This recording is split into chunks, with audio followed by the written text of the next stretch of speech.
his black shirt and black jeans standing out against the bright, lively color of the roses. Mas gumapo yata ito sa paningin niya. Ngayong casual lang ang kasautan nito. Tila mas naging pilyo ang kakisigan nito. Nagsimulang mataranta ulit ang puso niya. Ang tama niyang gawin ay muling tumakbo. Hindi papasok ng bahay kundi palabas. Kung kailangan akyatin at lundagin niya ang pader ng hardin, ay gagawin niya. Nag-iisa lang siya sa bahay ng mga sandaling iyon. Saglit na nagpaalam ang mga kasambahay niya. Pagdating niya, walang tutulong sa kanya upang magtaboy sa mapangahas na lalaking ito. Magagawa ba ulit niya itong takasan? May mga sasakyan sa bahay na iyon, ngunit hindi siya marunong magmaneho. Humalukip-kip siya. Mahilig ka ba talagang mag-gate crash? Pinapasok ba kita rito? Hindi ito tumugon. Bagkus ay nakatitig lang ito sa kanya. Ang mga titig nito ay muling pumapaso ng banayad sa kalamnan niya. Pakiramdam niya ay parang may mga alon sa harap niya na umaanod sa kanya patungo kung saan mang lugar nang gustong pagdalhan sa kanya ng lalaking ito. Please leave me. Taboy niya rito. I want you to go. No, you don't. Tuluyan na itong nakalapit sa kanya. He lifted her chin and kissed her again. His lips were so hard and soft and sweet, and it quickly made her sort of dizzy. She could hear the buzz of honeybees in the garden, and the fragrance of the roses around them drenched her senses. She was lost in him. Itinayo siya nito habang magkalapat pa rin ang mga labi nila, at isinandal siya sa kalapit na pader, kung saan may gumagapang na mga halaman. Nang muli siyang hagkan nito, ay ganap nang naging bihag nito, at hindi na siya muling makakatakbo palayo rito. Ngunit gugustuhin ba niyang tumakbo mula rito? Hindi ba't isang kabaliwan ang ginawa niyang pag-iwas dito? Ang ginawa niyang pagbitiw sa mga kamay nito habang hinahatid siya sa isang paraiso. His kiss was the best thing ever she tasted in her life. Ang mga tao lang naman sa paligid nila at ang magiging opinyon ng mga ito ang nag-udyok sa kanyang lumayo rito. Sila lang dalawa ngayon sa hardin. Walang magiging opinyon ang mga paru-paro, bubuyog at mga bulaklak. Itinataboy ulit ng halit ang mga haplos nito, ang lahat ng kalungkutang nakabalot sa pagkatao niya.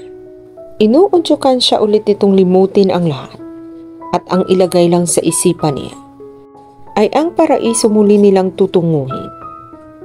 What he was telling her to do was embrace happiness. At iyon ang ginawa niya. Naging mapusok na rin ang pagganti niya sa halik nito. Nagkamali siya nang umasa siyang magsisimula sa mga halik at magtatapos din sa halik ang tagpong iyon. She felt him pull off her dress and then her bra. She gasped when her panties dropped off the grass. Hindi na napigilan ni Leia ang panginginig ng katawan niya. Lalo na nang kuhanin siya nito at marahang inihiga sa damuhan. Kinubabawan siya nito at ipinagpatuloy ang paghalik at paghaplos sa katawan niya. Leia, bulong nito. Ano tong ginagawa mo sa akin? Kanina pa niya itinatanong sa sarili niya iyon. He showered her with kisses. Ang mga kamay nito ay hindi umaangat mula sa balat nito. Pumikit siya nang magsimula itong magubad ng damit. She would stop him and beg him to leave her. That was what her common sense was urging her to do. That was the decent thing to do. Ngunit kailan ba nanalo ang isip sa puso? Wala na siyang pakialam kung may ibang tao nang biglang dumating sa kinaroroonan nila. Nakalimutan kaagad niya ang halos paglalagay niya sa buhay niya sa bingit ng kamatayan. Makalayo lang dito. Nothing mattered now except his kisses and the ecstasy he was giving her. Then it happened. Inangkin na siya nito. Napapikit siya at napakagat labi. Nang may sumugid na matinding kirot sa loob ng katawan niya, pagdilat niya, ay nakita niyang may pagtataka sa ekspresyon ng mukha nito. Paanong nangyari? You're still a virgin. Ryan was shocked. Ito na ang pinakamagandang babaeng nakita niya sa buong buhay niya. Lahat ng lalaki ay nagnanais na mapalapit dito. Lahat ay nagnanasa. 10 taon na itong kasal. Paanong birhen pa rin ito? Her husband died just a few weeks ago. Imposibleng birhen pa rin si Leia. Pero may matibay na pisikal na ebidensya rito. Ang bahid ng dugo. At noon lang niya napag-isip-isip na tila kawalan ng karanasan nito sa paghani. Ang mga asimong paghawak nito sa kanya na parabang hindi sanay sa pagdikit sa isang lalaki. Siya ang unang lalaking nakagalaw kay Leia. Hindi ba dapat niya itong ipagyabang? Kung naiibang lalaki lang siya, baka nagtatalo na siya at nagsisigaw sa tuwa. Ngunit sa halip, hindi mapailiwanag na takot ang naramdaman niya. Ano na nga ba ang sinabi ni Nathan tungkol kay Leia? Iba ito sa lahat ng babaeng nakilala niya at dinidispatch ang pagkatapos niyang makuha. Bawat lalaki raw na mapaglaro sa pag-ibig ay may katapat na isang babaeng magtuturo dito ng malupit na leksyon. Hindi pa rin makapag-isip ng maayos si Ryan. Nahiga siya sa tabi nito. Bakit hindi mo sinabi sa akin? Maya-maya ay tanong niya rito. Ngumiti ito sa kanya. I don't want you to stop, sabi nito. Bago masuyong hinaplos ang pisngi niya, may bahagya pa rin nanginginig ang mga daliri nito at may kaba pa rin siyang naaninag sa mga mata nito. Bagaman maaliwalas ang mukha nito. You're making me happy. Napaungol siya sa panggigipuspos. Nasapo niya ang kanyang noo at gusto niyang madismaya. Sinulyapan niya ito. She really looked heavenly and impossibly desirable, especially now that she was completely naked beside her. Alam niyang makukuha niya si Leia. Ngunit hindi pa rin siya makapaniwala na mabilis niya itong magagawa, lalo na sa natuklasan niya rito. Then he realized something that gave him a new shock. He didn't use a condom. He had just risked getting her pregnant. Hindi siya makapaniwalang magiging ganoon katanga. Naiiritang bumalikwas siya ng bangon. Natutulala siya ng ilang saglit bago nagbihis. Noon din lang tila naramdaman ito nang pagkahiyan ng damputin nito ang mga damit nito sa damuhan at nagsimula na ring magbihis. Then he remembered something again that made his head ache.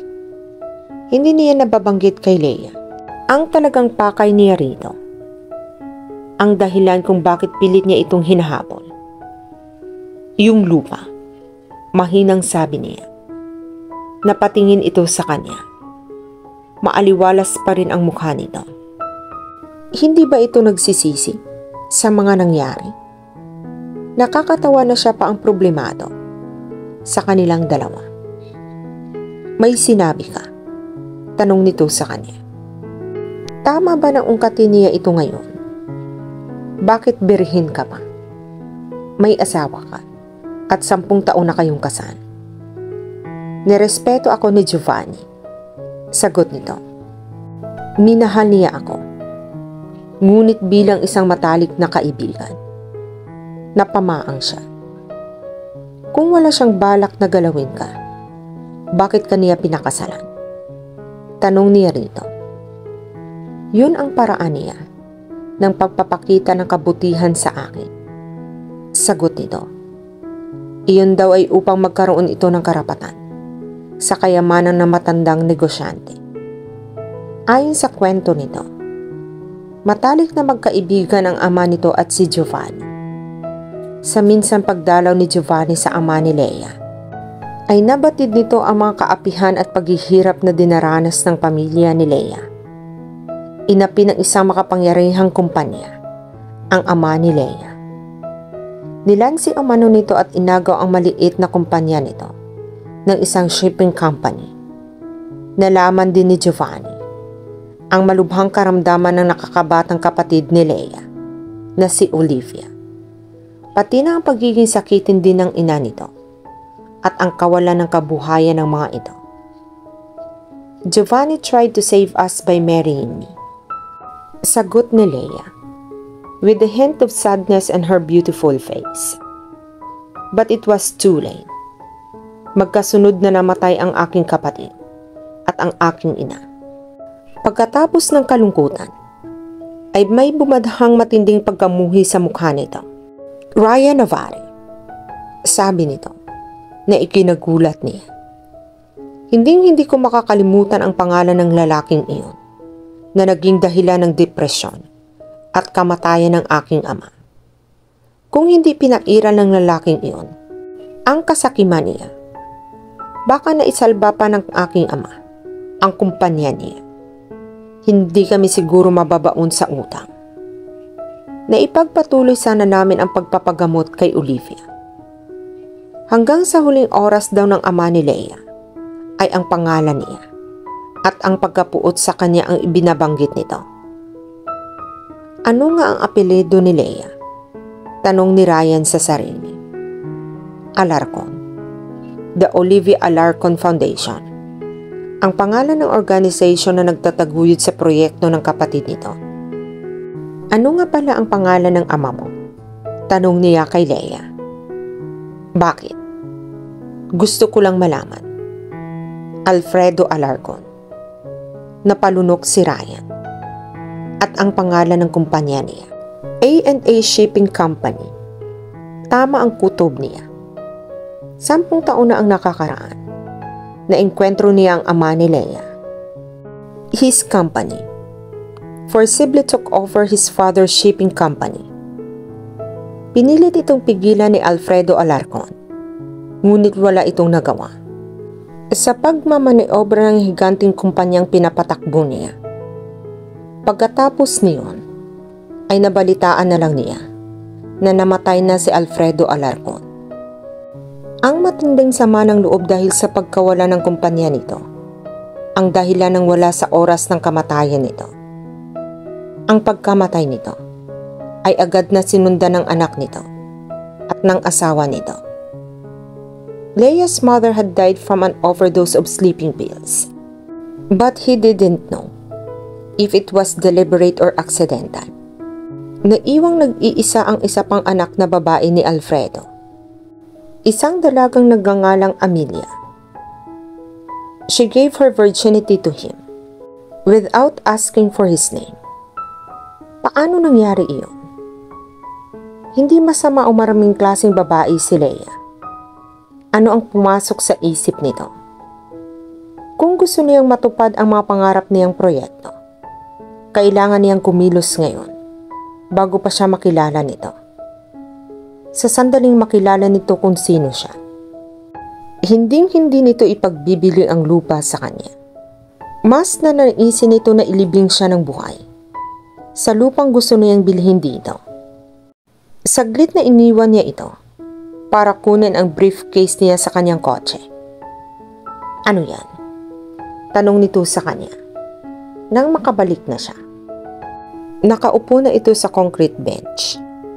A small favor. Sagot niya. Kulang pa ba yung virginity ko? Napapangiting tanong nito. She looked very angelic and innocent that he wanted to weep. He gave his most charming smile in return. Maliit lang na bagay ito. Sabi niya, gusto kong ipagbili mo sa akin yung lupang pagtatayuan mo ng parke. Build it somewhere else. Napadla ito. Anong sabi mo? Marami pang lugar sa Metro Manila na ideal place para sa isang parke. Sabi niya rito. Makati. It's a home for skyscrapers, not for parks.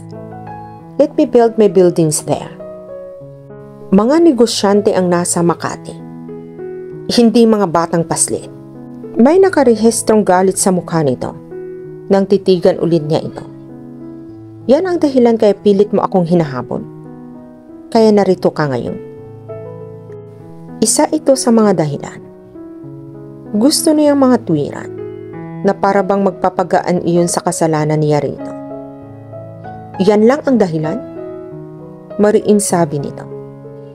Hudyat na nagsisimula ng lumabo ang pag-asa niya na makuha pa mula rito ang lupa.